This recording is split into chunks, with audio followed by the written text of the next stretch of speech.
The desert stretched endlessly in front of Evelyn Hart, quiet and unforgiving under the late afternoon sun. She had been walking for hours, her steps slow and shaky, the sand slipping beneath her worn-out boots.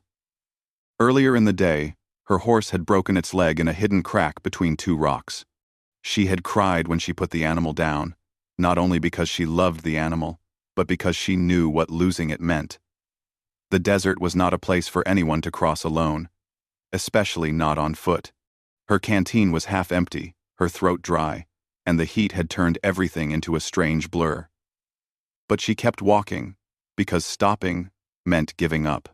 She had been hoping to reach Fort Willow Creek before nightfall. The fort was still miles away, but she kept telling herself that she would see it once she reached the next rise. The air shimmered with heat, and sometimes she imagined shapes that were not really there. But then, as she walked past a cluster of dry yucca plants, she heard something faint, a low sound, almost like someone breathing through pain. Evelyn stopped. She held her breath and listened. For a moment she thought she was hearing things, but then the sound came again, weak and rough. She slowly turned her head and scanned the sand.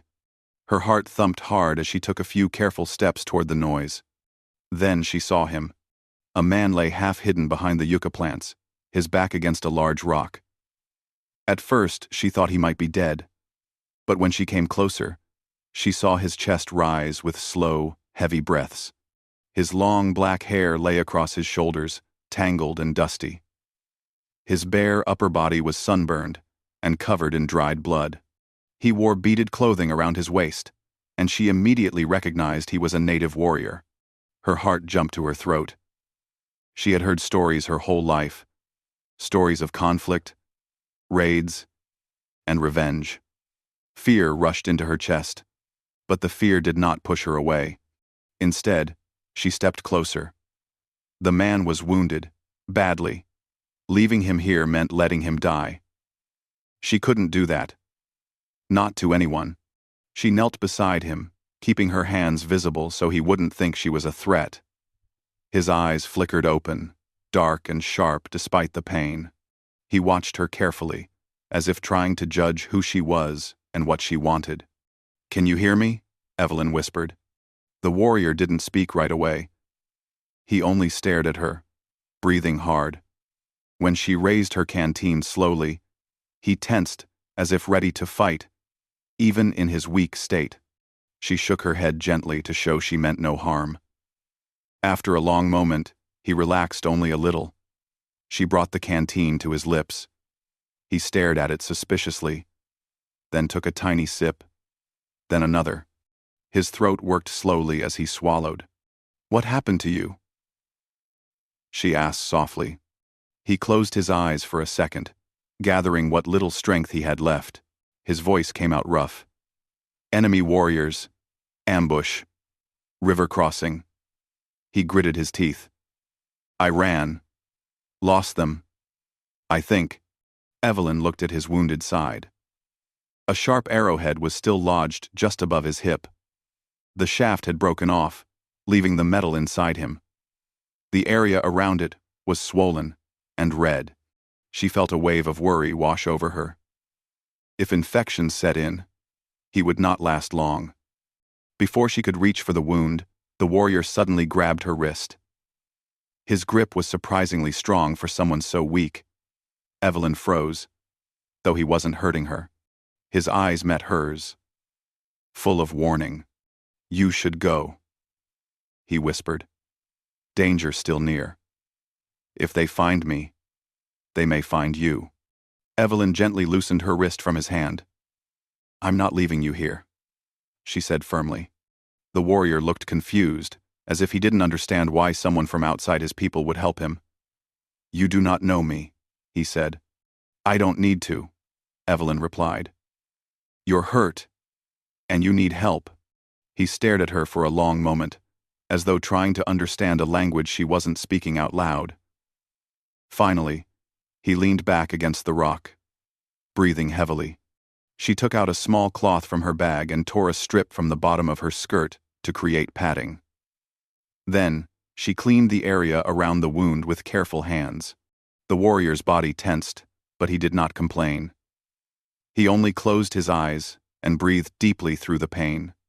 "What's your name?" she asked quietly. He opened his eyes again. "Tarak," he said. "I'm Evelyn." He nodded once, still watching her with an expression she couldn't quite read, something between curiosity and disbelief. Evelyn looked around the dry land. The sun would set soon, and the desert cold would come fast. Tarak was already weakened. He would not survive the freezing night out in the open. She spotted a stone alcove nearby, a small, natural shelter. "We need to move you there," she said softly. Tarak nodded slowly. "I will try." Evelyn put one arm under his and guided him to his feet. He was heavier than she expected, all muscle beneath the dust and wounds. He gritted his teeth, but did not cry out. Step by step, leaning heavily against her, he made his way to the alcove. When they reached it, he collapsed onto the ground, chest rising and falling rapidly. "You saved my life," he whispered. "You're not safe yet," she answered. "But at least you'll be warmer here tonight." As the sky slowly shifted from gold to purple, Evelyn wrapped her coat around his shoulders to protect him from the cold. Tarak watched her with eyes that were softer now, no longer guarded. "My people and yours, not friends," he said. "I know," she answered. "But that doesn't matter right now." A small, faint smile tugged at the corner of his mouth. It surprised her. It surprised him, too. Night came quickly. Evelyn gathered dry twigs and small branches for a tiny fire. She didn't want to create too much smoke in case Tarak's enemies were still nearby. The flames grew just enough to warm them. Tarak lay on his side, breathing unevenly. Every few minutes he drifted in and out of sleep. Each time he woke, his eyes searched for her, as if making sure she hadn't left. Evelyn stayed awake, watching the shadows move across the sand. She listened to desert insects and faraway sounds carried on the wind. The fear of being found, either by the group that hurt Tarak or by her own people who might misunderstand, pressed on her chest. But she didn't move from his side. Near midnight, Tarak opened his eyes again. "You stay," he whispered. "Even in danger. I won't let you die alone out here," she said softly. He looked at her with deep gratitude, something powerful enough that she felt it like a hand on her heart. "Kindness like this," he said slowly, "is not forgotten." The night grew colder. Evelyn placed her hands close to the fire and then pressed the warmth gently onto Tarak's arm to help his body stay warm. He watched her with a calm expression that slowly replaced the pain. For the first time since she found him, his breathing eased a little. "You are strong," he whispered, almost as if speaking to himself. "And brave." Evelyn looked down. "I just did what anyone should do." "No," he said. "Not anyone." She didn't know how to respond, so she simply sat beside him in silence. The fire crackled softly, its orange glow reflecting in Tarak's dark eyes. In that moment, even though they came from worlds full of conflict and misunderstanding, the space between them felt strangely peaceful. At dawn, when the first light touched the horizon, Tarak shifted with difficulty and whispered, "Riders." Evelyn's heart raced. She followed his gaze and saw dust rising far out in the desert. Many riders. Coming fast. Tarak turned his head toward her, eyes filled with warning but also something deeper, something that felt like a promise. "Whatever happens next," he whispered, "you changed my path." Evelyn's breath shook as the riders drew nearer, their shapes growing larger in the morning light. She didn't know who they were, yet friend or enemy. But she knew one thing for certain. Everything that followed would change more than just her life and Tarak's. It would change the fate of two nations. Evelyn felt her heart beating faster as the riders approached, raising dust clouds that glowed in the rising sun. Tarak tried to sit up, but pain forced him back down. His breath came sharp and quick. Even in his weakened state, his hand instinctively reached toward where his knife would normally be. but he had no weapon left. Evelyn could see the exhaustion on his face, but she also saw something else: determination, dignity, and a readiness to face whatever came. Evelyn looked at him, then at the incoming riders. She knew she would have to stand in front of him. She rose to her feet and positioned herself a few steps ahead of where he lay. Her hands trembled slightly, but she kept them steady. She wasn't sure who the riders were, yet her people, his people, or the ones who had hurt him, but she would not allow anyone to harm him again. The thunder of hooves grew louder. Soon the riders came into clear sight. They were native warriors, all wearing paint across their faces and carrying spears and bows. They slowed when they saw the small fire, the stone alcove, and Evelyn standing there like a lone figure against the morning light. Tarak whispered weakly from behind her, "My people." Evelyn felt a rush of relief wash through her, but only for a moment. She realized just as quickly that his people might not understand why a white woman was with their wounded warrior. They might think she hurt him. They might think she tried to capture him. And she had no way to explain quickly. The riders surrounded her in a tight circle. Dust swirled around their horses' legs. One of the warriors, a tall man with feathered hair braids and a stern face, pointed his spear toward her. "Who are you?" he demanded in a firm voice. Evelyn didn't move. "My name is Evelyn Hart," she said calmly. "Why are you here?" another warrior asked. She took a slow breath. "I found him wounded. I helped him. That's all." The warriors exchanged glances. They didn't lower their weapons. From behind Evelyn, Tarak managed to lift his head. "Stop!" he called out. His voice strained, but strong enough to command attention. Every warrior turned toward him. They dismounted quickly and knelt beside him. One of them placed a hand over Tarak's shoulder in a gesture of respect. "Tarak, you live," the tall warrior said. "We feared. You lost." Tarak nodded weakly. "I would be, if not for her." All eyes turned toward Evelyn. The tall warrior studied her face with suspicion. "Why would you help him?" he asked. "Because he needed help," she answered simply. "Because leaving him would have been wrong." The warriors looked at each other again. Their expressions softer now, but still uncertain. They carefully lifted Tarak and laid him gently across a horse's back so he wouldn't fall. Tarak whispered something to the tall warrior, who listened closely. When Tarak finished speaking, the tall warrior turned to Evelyn.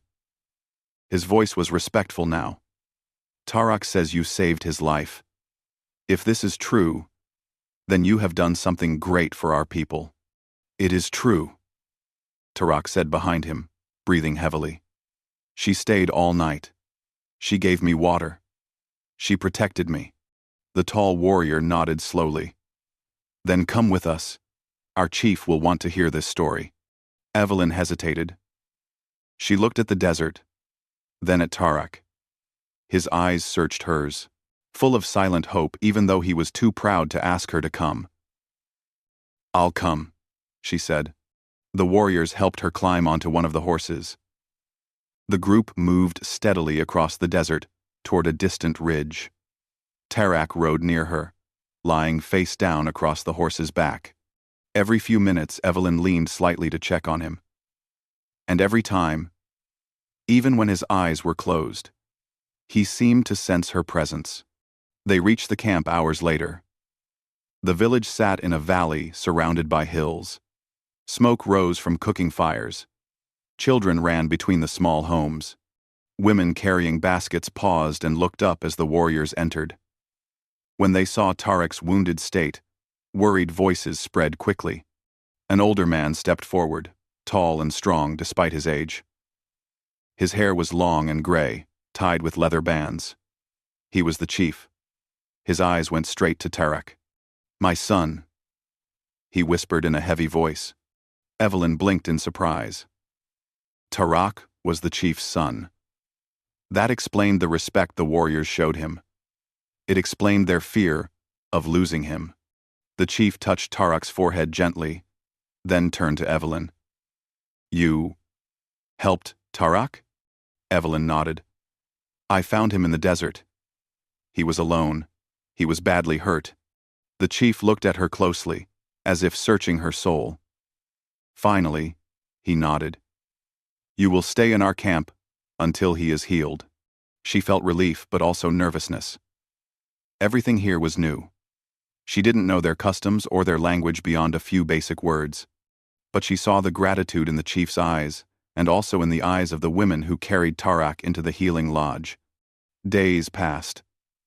Tarak's wound was deep, but the tribe's healer worked tirelessly. Evelyn helped whenever she could, holding water bowls, preparing herbs, or simply sitting with Tarak, so he wasn't alone. Whenever he opened his eyes, he searched for her, and every time he found her sitting near him, he relaxed a little. One evening, after many long days, Tarak was well enough to sit outside. The sky was orange, and the air was cool. He leaned against a tree, wrapped in a warm blanket. Evelyn sat across from him, her hands resting in her lap. You look much better, she said with a small smile. He nodded slowly. Because you stayed. She felt her cheeks warm. Anyone would have stayed. Tarak shook his head. No, you could have left many times, but you chose to stay. Evelyn looked down. I didn't want anything bad to happen to you. See. Tarak watched her quietly for a long moment. His voice was careful and gentle. You changed more than just my life, he said. You changed something between our people. Tuing 40. Tuing 40. Tuing 40. Tuing 40. Tarak watched. Tarak watched her quietly for a long moment. She looked up, meeting his eyes. How? Before this, he said slowly. Many of my people believed your people felt nothing for us. But you proved that is not true. You helped without fear, without hate, without asking anything. Evelyn listened, feeling a strange pull in her heart. The chief walked over then and stood between them. His face was calm, thoughtful. You two have started something, he said. Something stronger than fear. Tarak nodded. She is brave, father. She is more than brave, the chief replied. She is honest. The chief turned to Evelyn. Our people and your people have fought for many years. Too many were lost because of anger and misunderstanding. But sometimes, change begins with only two people. Evelyn swallowed. I didn't do anything special. He needed help. The chief smiled. Kindness is always special. Weeks passed, and Tarak grew stronger. He could walk again, slowly but steadily. They shared stories, Evelyn about her life on the frontier, Tarak about his childhood, and the way he learned to track animals through the desert. Their worlds were different, yet they found surprising similarities in their struggles, dreams, and hopes. Word of Evelyn's kindness spread beyond the tribe. Nearby settlements heard the story, the white woman who saved a native warrior, and the native warrior who trusted her. Some people doubted it. Others found hope in it. Slowly, the story reached leaders on both sides. Meetings were held. Talks began. Lines that once felt permanent began to soften. People who once looked at each other with suspicion now looked with curiosity. One morning, when the sun was gentle and the camp quiet, Tarak walked beside Evelyn to the top of a small ridge. From there, they could see the wide land that stretched between the two nations' land that had seen too much conflict. Tarak stopped and looked at her. His voice was calm, filled with quiet strength. What you did, he said, brought peace. Faster than any treaty. Evelyn shook her head. I only helped one man. And because you helped one man, Tarak answered, two nations found a reason to speak. She looked at him, feeling a warm, deep emotion she couldn't deny. Tarak met her gaze with gentle honesty. his eyes full of gratitude, respect, and something deeper. Their story had begun with fear, danger, and uncertainty. But it ended with hope, hope strong enough to change far more than just two lives. It changed the future of everyone who lived on that land.